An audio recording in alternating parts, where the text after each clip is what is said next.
The recovery is there. It is firming up, but it is what we call a multi-speed recovery.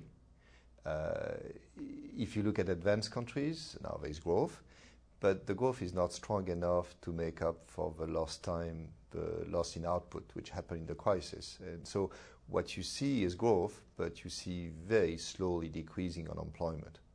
So a weak recovery in that sense. Now, if you turn to the emerging market countries, then the picture is much better.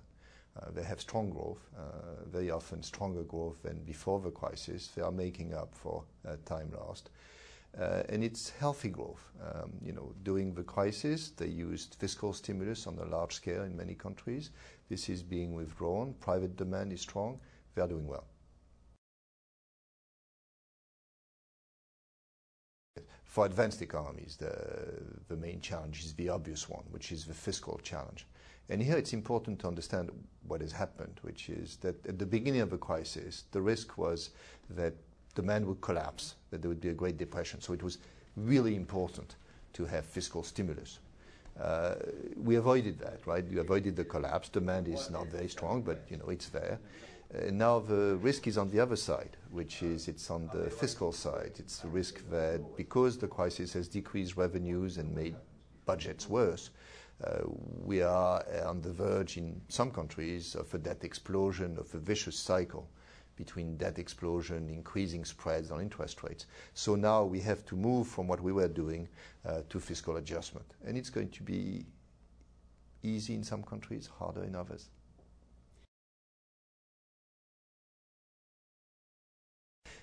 In emerging market countries, as I said, in general, they are doing well. So the challenges are not of the same nature.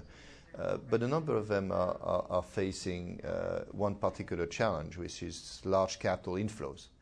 Now, to a large extent, this is very good news, because if you look at why these inflows are coming, it's basically that investors trust that these countries are doing well, are optimistic about growth.